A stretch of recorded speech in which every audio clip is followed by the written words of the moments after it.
Hello and welcome back, everybody, to the DanJohnUniversity.com podcast. I'm Dan John, and this is episode 315, or as we say in the weight room here in the United States, 3 big plates. Okay, each and every week I sit down here and I answer your questions. If you have a question, please send them to us at the podcast at this address, podcast at DanJohnUniversity.com. We're getting a lot of questions, and we're going to start off with a couple of fun questions today, and I hope I can do my best to answer them. Let's get going. So our first question is from Luke. Luke says, I recently put together a workout plan that, quite frankly, I am very proud of. Good.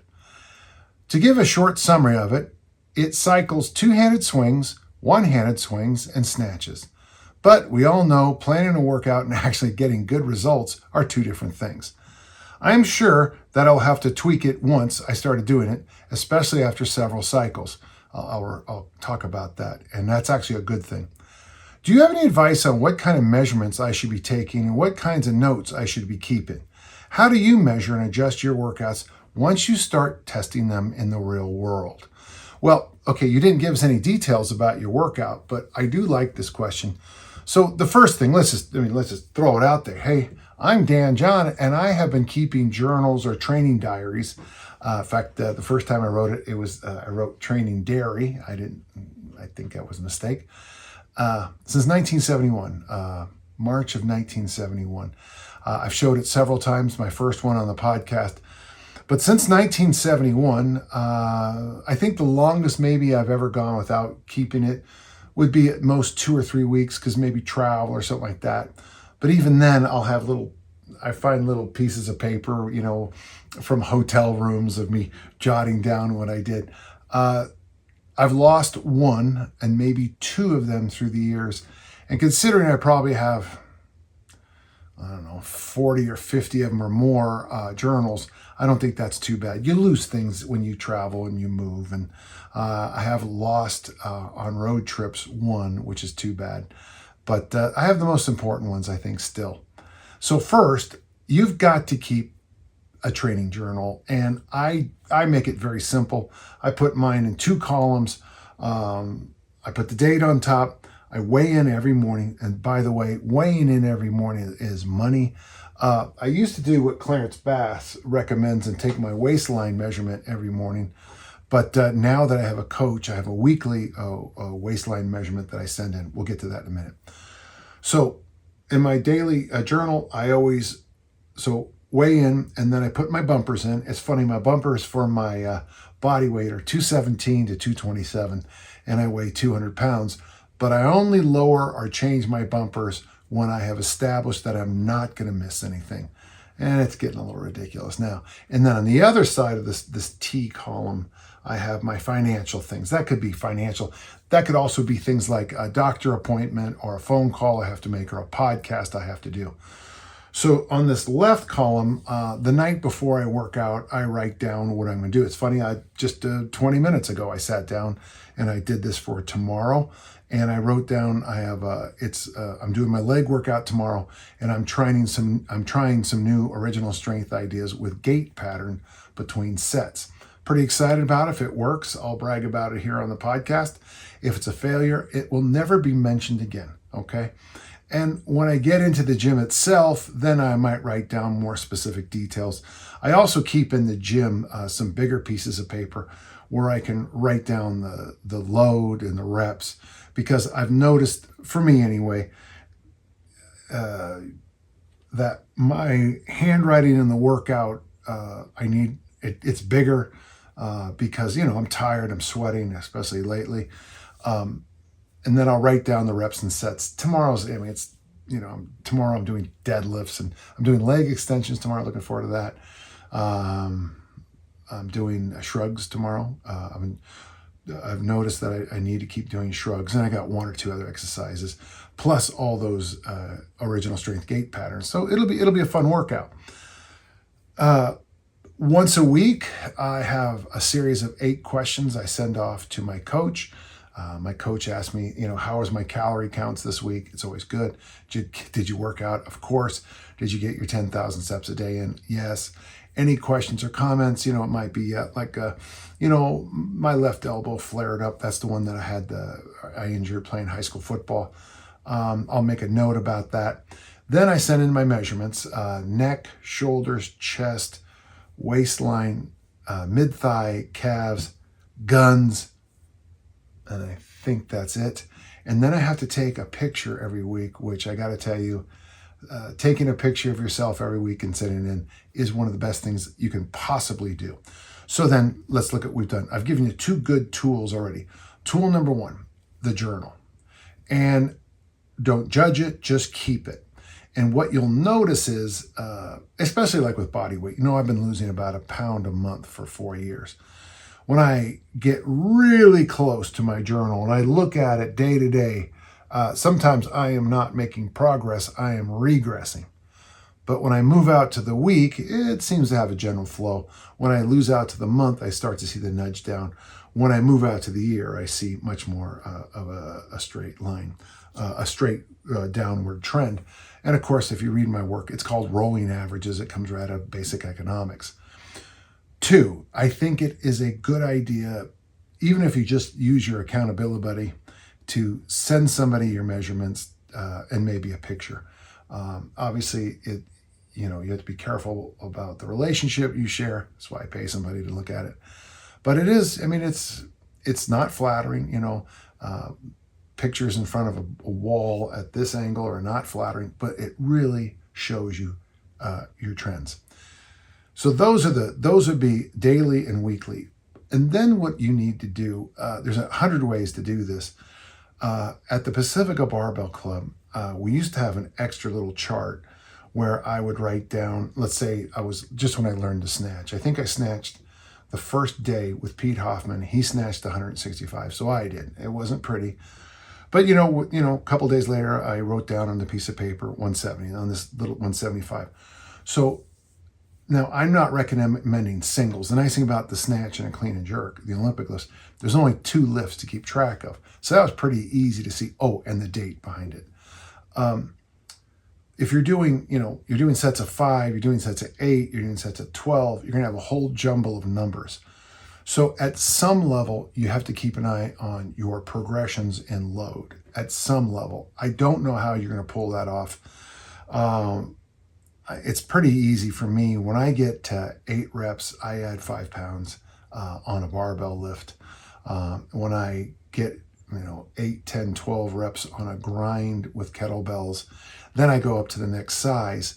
And of course, in my gym, we got a whole collection. We go 4, 8, 10, 12, 14, 16, 18, lots of 20s, lots of 24s, 28s, 32s, and then we go 36 and then 48. So traditional progressive improvement is a little almost staccato with all that, but it works out. We make it work.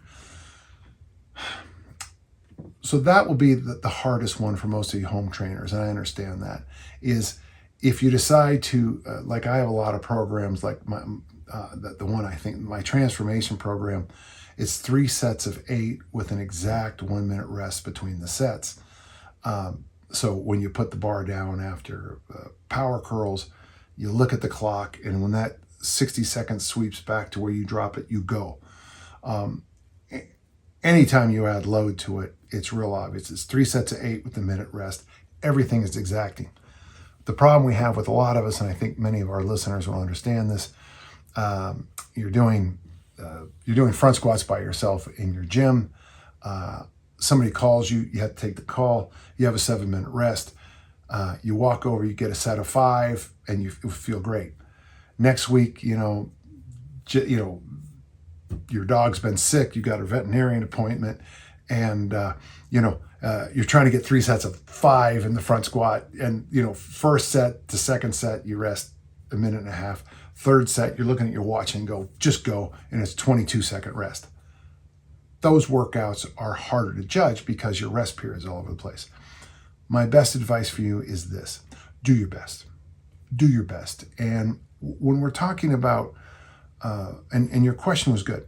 He says this last part. So Luke asks, do you have advice on what kind of measurements I should be taking? So body weight, waistline. Those are the two easy ones. Picture, if you have an accountability buddy, that's really good, or just, keep them in a hidden file or something like that. Measurements are good. I know the great Mr. Olympia, Frank Zane, didn't believe in measurements because he was judged by, pictures, not by measurements. I'm a track and field guy. It's all measurements. So there's a difference, but they're all true. I would do your best in your journal, by the way, as a final thing, to also talk a little bit about your life. In the armor building formula, I talk about this thing I gave my friend Rick, where every day, it's number 3 on the warm-up. Before you even start working out, you take a moment to think about your past. So how was the last workout? How's the day been? If you're up all night picking up dog poop or puke on carpet, that's going to impact your morning workout.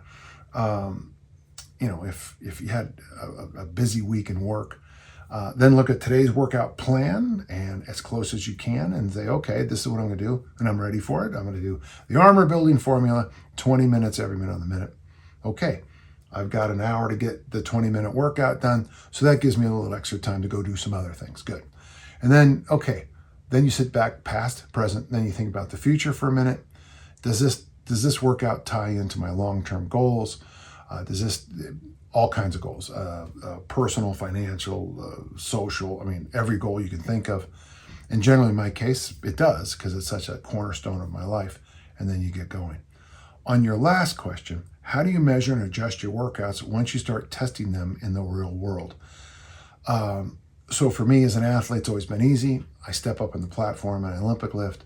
I step in the ring, I throw the discus. I go to the field and I do the Highland Games.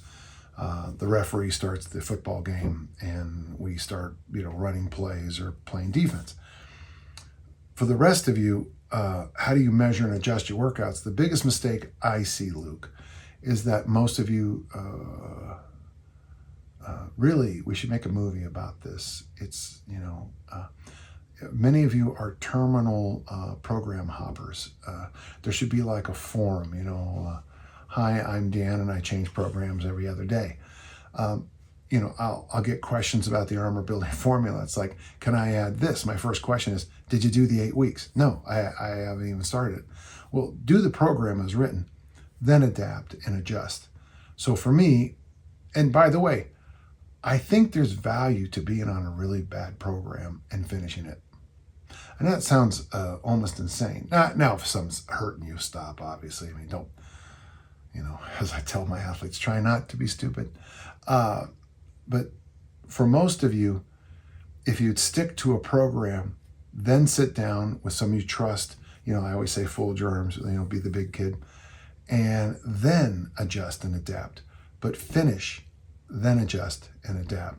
And I would never comment on a program. Well, this is very true in my case. Everything I recommend to all of you, I've done. I've done a whole bunch of programs up here from the kettlebell world that I didn't write, but I've done them. I want to say I'm one of the few people ever do the return of the kettlebell program, not only as designed, but actually with the prerequisites going in. But I didn't like the program at all, to be honest. And it's not a bad program, but I don't like going up on reps in a I guess it'd be cardiovascular. You do that one workout, you do a set of 8, and then you go to 10, and you go to 12. Mentally, I'd much rather go 12, 10, 8. There's my comment. But that's what I do. And finally, I would like to have known the 2-hand swing, 1-hand swing, and snatch idea. I don't want to be negative or anything, but those are 3 different hinges, and my question would be, what else you doing, Luke? But thank you very much, and I hope I helped. Our next question is from Hardy, and Hardy says, my name is Hardy, and I am 64 years old and follow your Easy Strength for Fat Loss program. And good for you. I want your opinion on incorporating the Army's standing power throw into my fitness routine. I like this idea. I have a 10-pound medicine ball, and I've used it a couple times, which resulted in extreme soreness in all my posterior muscles. Yeah, because you're doing a ballistic, And if you haven't been doing ballistics in a while, you're gonna get a little sore. That seemed like a good thing to me, meaning I need to train that part of my body. What programming would you recommend, if any? I was thinking about incorporating it when I do once a week short sprints at the soccer field. I got to tell you, I love the idea. We used to play a game when I was with the Dynamax medicine ball, only the 4-pounder, and it was ultimate. You guys know the game Ultimate Frisbee. It's ultimate with, I can't remember what we called it, but it was ultimate with the Dynamax med ball. And if you caught it, you threw it. And if you dropped it, the other team got it. Oh my gosh, that was a fun game. And one of the things I discovered is that mixing running with throwing balls is marvelous. Now, I'm just going to tell you, Hardy, to get away from just the kind of the ball goes between your legs. The Olympic lift, the kettlebell snatch, 2-hand kettlebell snatchy, throw for height or distance. Also, do chest passes, side passes both ways, side passes over your shoulder. One thing you can do is you might even want to make a little loop, chest pass, walk to the ball, overhead throw, maybe jog to the ball, side throw, and then, just up the tempo and just add some, almost a fartlek style, the old Swedish style of training, where you have a jog, a walk, a sprint, a karaoke, not the music style, but that style of running we go behind, crossover steps.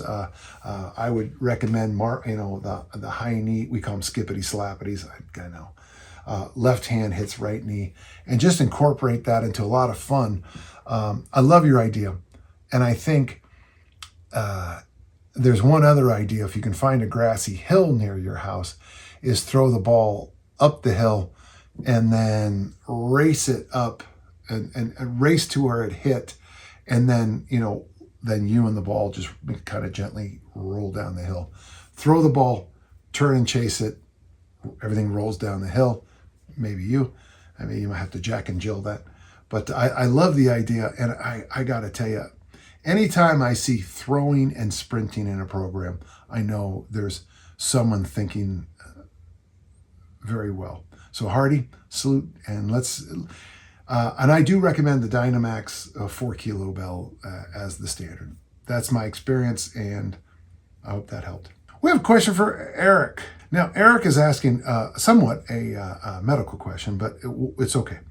I am currently waiting for surgery on a ventral hernia I so heroically earned while bending over to do reverse delt flies. Hey, I blew my umbilical hernia out at a yoga class when the instructor pushed my chest out and my belly button shot out, so that I had a little extra digit.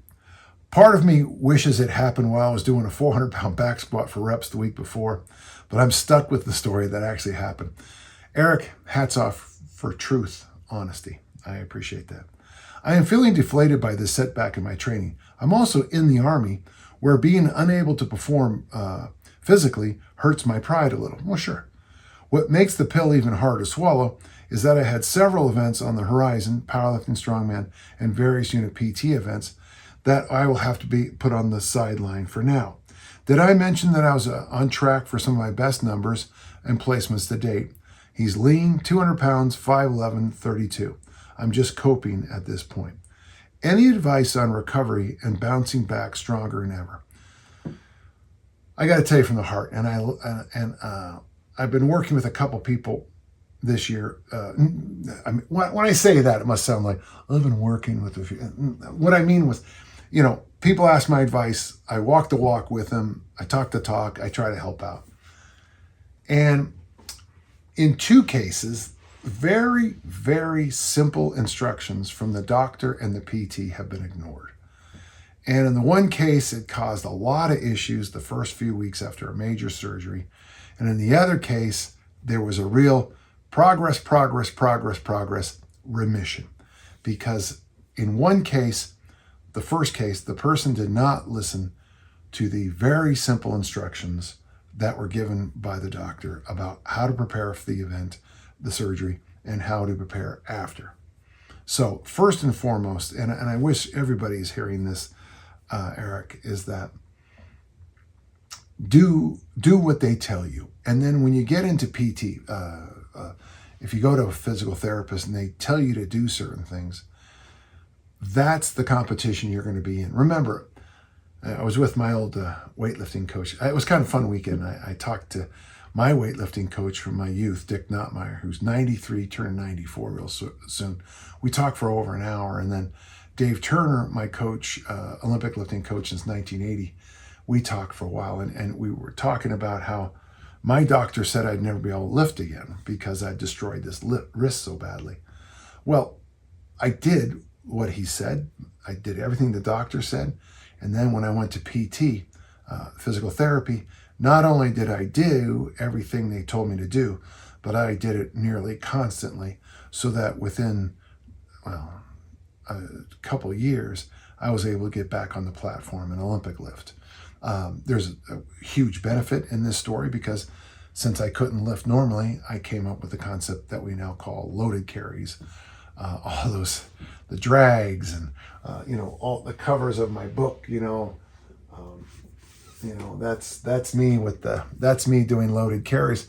That wrist there is in a cast, and I'm dragging a 75-pound sandbag in the snow with a sled behind me. That's how I trained at the time, and it was wonderful. So that's part 3. Part 3 is outwitting, out-surviving the injury. I'm not exactly sure what happens with you or what you'll be able to do, but you'll be able to do something. And because you can do something, you need to do it. Now, if you're, the only thing you can do is get on that little hand cycle thing and do this, I want you to be the best hand cycler in the world. If all you can do is curl and tricep extension, I want your guns to be pumped at the end of this. So do what the doctor says in prep. Do what the therapists tell you after. And then 3, on your own, do whatever else you can do. I'm assuming you're going to take care of your water, your protein, your fiber, so important during surgeries. I'm hoping you'll take care of any appropriate medicines or interventions you can have, but do it. Take care of it. Make it your full-time job. I hope that helps. We got a question from Luke. Is that 2 Lukes in one day? That's a new record for Lukes in one episode. Luke says this: first off, I wanted to tell you that every year on Thanksgiving, my buddy and I, no matter where either of us are, start the day off with what we call a Dan John Thanksgiving, which is just doing your half-hour deadlift challenge you posted on T Nation a long time ago. That actually was my brother Gary's deadlift challenge. At age 61, he deadlifted 300 pounds 61 times in 30 minutes. So those of you, whether it's a good idea or not, I don't know, but anytime a 61-year-old can pull 300 pounds 61 times in half an hour, I'm just going to say I'm impressed, okay? I also want to congratulate you on the success of the armor building formula. And then he writes, available at armorbuildingformula.com. It's funny you say that. There's a famous guy named Seth Godin, and Seth and I were talking on the phone, and he said, I gotta quit being so uncomfortable when I tell you all about my books and my website. I need to be a lot more, instead of being, oh, woe is me, I have this new book. I need to be, buy my book, and be a lot more proud of things. So Armor Building Formula available at armorbuildingformula.com and danjohnuniversity.com/bookstore, of course. I think it's my favorite read of all your books. With the recent addition of the running back complex, I thought of a fun question for you. Roger Goodell, the commissioner of the NFL, comes to you and says they're getting rid of the bench press test at the NFL Combine and are putting you in charge of testing the athlete's strength for football there. You can add as little or as many tests as you want. They can even be position-based. What tests would you implement to give the teams the most accurate information on each player's strength? The bench press test is kind of silly.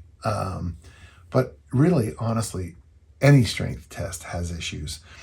When I was at Utah State, one of our guys actually, the two of them both ended up playing for the the Denver Broncos.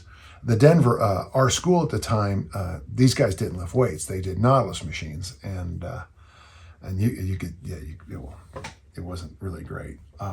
So the guy had to learn how to power clean, and this is how you know you're dealing with an NFL player. The first day I taught him how to power clean, and I'm sure sometimes I get little comments. I don't believe your stories. Well, it's because you guys have never been around great athletes. First day I taught him, he played on defense. He power cleaned 315 the first time I showed him how to power clean. And I thought to myself, yeah, just try to find another sport, Danny. Very impressive, and a good man. And it was nice. So the first problem we have is, the nice thing about the bench press is everybody does the bench press, but not everybody does everything else. I would suggest this test. Now, this is something I've done with a Division I football team, but the test would be very simple. It would be, and I would use the trap bar on this test, and because you can adjust the trap bar for height, we just all come up to a height that we agree with, and I don't really care. That's not the important thing. It's a set of 5 on the trap bar. Now, one thing I would think about is it's going to be a formula, but we could certainly have, and you could do it by weight, but, I'm thinking probably like 405, 180 kilos range, but you can certainly go lighter. So the first thing is, and it's all one thing, a set of 5 trap bar deadlifts. You then kind of get over the bar, and you have to bear crawl appropriately. It's not that slappity bear crawl, but you maybe have a rule that, I don't know how you come up with the rule, but maybe at least a hand and a foot, a combination of 2 things has to be on the ground the whole time. Whatever, I don't know. That goes for 20 yards, 20 meters. It's going to be about the same. And then when the athlete hits that line, they sprint for 20. Now, here's what's going to happen. Now, if that's too much, if the 405 is too much, I'm fine with that. Drop it even to 315, whatever. I don't care. 145 kilos-ish. But the idea, 5 trap bar deadlifts, bear crawl 20 yards, leap up, sprint 20. And then you get a time. Now, here's the thing. If someone's doing the deadlifts,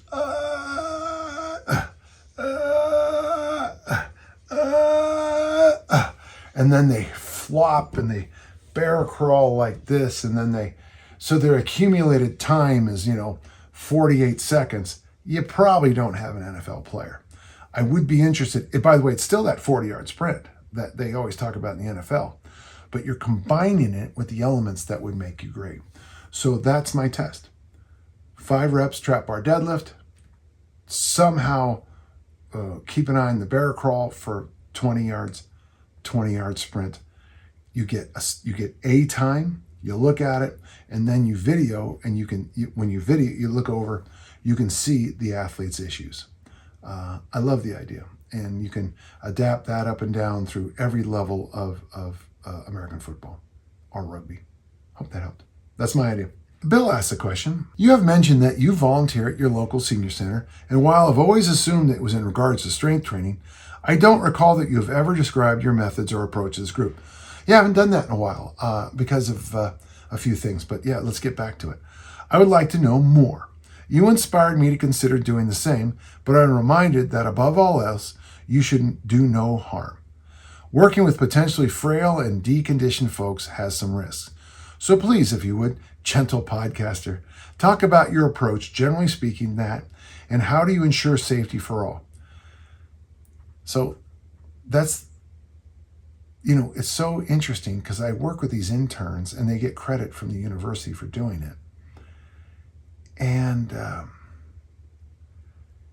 they don't understand the basics of safety. Now, I come from the RKC, and we might be a little overzealous in our safety, but when I watch how the college students pick up and put down weights, and how they'll take weights and there'll be a prone senior on the ground, and they'll pick up weights and put it all over their body. They don't pick up the weights on the floor, so you've got weights on the ground. So I like the fact that you spoke safety first, because I was overwhelmed at the lack of basic safety understanding. And I'm talking about this kind of safety, where the weights are on the ground, where people are oriented with equipment. You don't want someone laying down next to a machine that the weights are slamming, because all you got to do is have one moment of getting up and that hand, and you get your hand caught in a weight stack. You got no more hand. So let's keep going. Also, if you have any references you'd like to share, please do. As for myself and why I think it would be qualified, I'm 75, so I guess I qualify as a senior. Yeah, absolutely. He's also certified as a kettlebeller. We don't have kettlebells at our center, yes, regarding some light weights, but in particular, I'm wondering about teaching a body weight get-up, both as a cognitive and physical challenge. The inability to hoist oneself off the ground by whatever means. So if I wouldn't teach necessarily the kettlebell Turkish get-up, I would just use what I call that get back up. But let's just go in general terms. First off, you got to be safety first, safety second, safety third. I would suggest you back up a few more steps, Bill. One of the things I get a lot out of is Original Strength. And Original Strength has a really good booklet. I think it's $5 on longevity. But I'm sitting in a chair right now doing my podcast, but there is a number of Original Strength moves I can do sitting in my chair, and you're going to have to be able to coach people and get them to move sitting in a chair. Personally, I think we start with Original Strength. Something as simple as getting up and getting off the ground and getting back down on the ground is really important. The problem is, you sound like you're in better shape than a lot of people I work with, but it's mobility and comfort first. You got to make sure they move. From there, personally, I think the best approach for the seniors is buns and guns. Now, we also, at our senior center, we have leg extension, leg curl, leg press, lat pull down, a vertical press, a horizontal press, lots of cardio work. I never understand the cardio. I wish they would just go out and walk, but whatever. Okay, so there's your two sides. But so what I would do this, Original Strength seated stuff, Original Strength in the on the ground, Original Strength in the 6-point rock, if they can handle it on their knees, and then build up that prone to 6-point walk to standing and turn that slowly into a get back up. At the same time, you also want to encourage as much walking as you can get. If you're going to focus on anything, in my experience, and it's funny because it's my favorite workout here at my gym too, guns and buns, buns and guns, hip thrusts, any kind of squat. By the way, one of the best squats you can do is sit down in a chair, pick your feet up, put your feet down, stand up. Sit down, pick your feet up, put your feet down, and you're trying to get a little bit of a roll in there. Hip thrusts, clamshells, those chair squats, okay? And then if you can, put mini bands on the socks and do monster walks. There's your buns. For the guns, you can get light dumbbells. And I gotta tell you, the alternate overhead press, if possible, is money. If they can't do that, you'll notice a lot of them get into this position here. A lot of them do this a lot. I won't make any jokes. And then of course, just standing curls. Again, you're not doing much at first, but they've got to be comfortable up and down. They've got to get comfortable up and down the chairs, up and down the floor. They need glute work and deltoid work the most, and you start there. And after that, we can talk about, guys like you, Bill, and no offense, guys like me. I think we're both outliers. I have, by the time this comes out, I'll probably at my 50th high school reunion, and, I've talked to a number of people who won't be able to go to the event because they are on oxygen tanks or they're bedridden, or they're in wheelchairs. And it kind of breaks my heart to think that my classmates don't get up and down very much, but that is the truth. A lot of it is, things happen, people fight in wars and bad things happen. People get T-boned on the freeway, bad things happen. My good friend, she started smoking when she was 12, and she paid a high price for a lifetime of smoking. Other things come up too. So not everybody's going to be able to do Turkish get-ups and kettlebell swings on day one. So take your time. Your biggest challenge is to make sure people come back. There's your job in a nutshell. Okay, thank you. Oh, Adam has a question. As a father of two boys, 3.5 and 6.5, 3.5 and 6.5, what advice do you have for including them in workouts? But more importantly, what are some of your favorite books for elementary school children and future reference, eventually middle school? I've mentioned, and he says, you've mentioned Dune and Sword in the Stone. Best thing you can do for the kids is what I did with my daughters. They're always welcome to be in the gym. They'll ask questions. I think I mentioned a time or two ago that I got a great video of Lindsay doing clean and jerks in the backyard with an old standard bar. She probably has 35 pounds on it, and she's probably 8 or 9 years old. Reward them, enjoy it, show them a push-up, show them a goblet squat, show them something fun, and just keep hanging around. Don't make it seem dangerous, and just make it very welcome. I'm going to say something that might sound a little different here, but one of the things now I went to a great book school, so we read Treasure Island and Swift Family Robinson, Robinson Crusoe. These are a lot of seafaring books.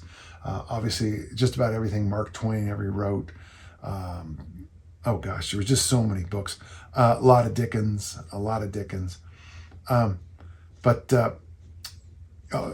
Dumas, The Three Musketeers, and the Count of Monte Cristo.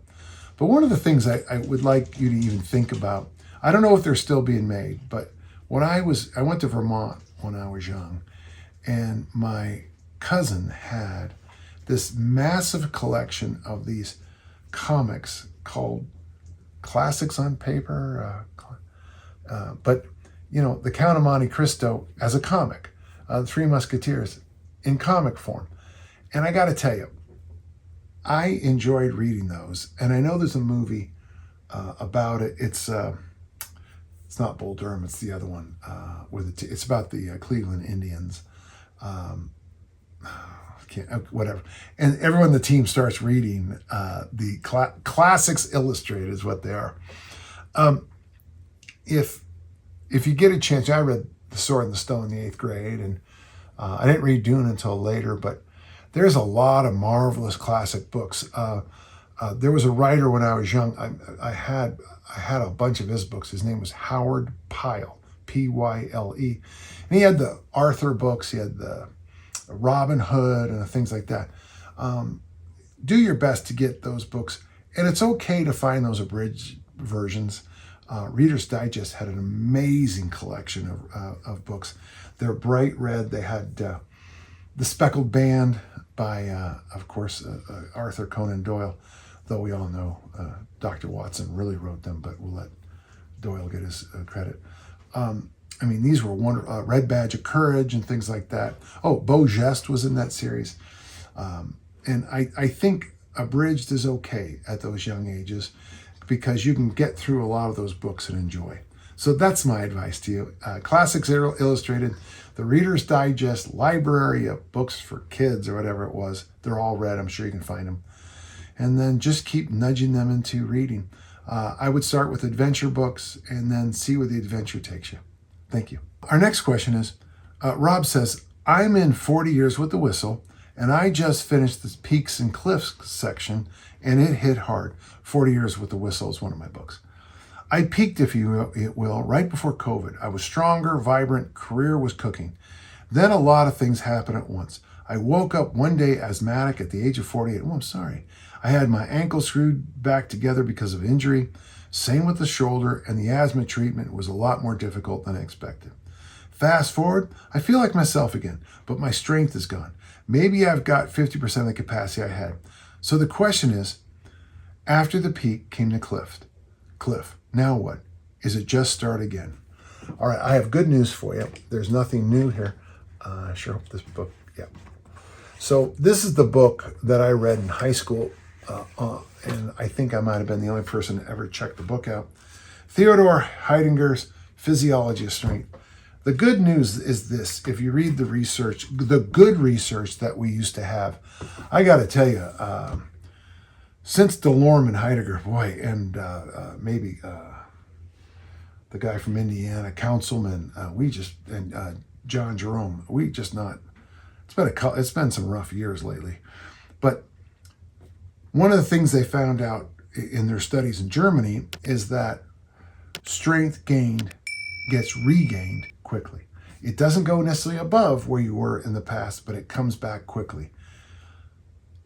Very simply this, and I appreciate Rob, because this is a tough one, when you've had things like, screws in your shoulder and ankle, and you got asthma, you took a hit. But what you need to do is get yourself back in the beginner's mind and start with the basics. I don't know what you're using, kettlebells or barbells, it doesn't matter. Go back, start with a beginner's mindset. Go back, do the basics. I'm talking basics. You could do Arnold 6, you could do Reg Park's workouts, you could do, the old school basic workouts, 3 days a week. Don't overthink it. Bosco, Harry Pascal's, workouts where you do, 6 exercises in a workout, 7, including the warm-up exercise. Take your time, slowly build up with, what we used to call double periodization.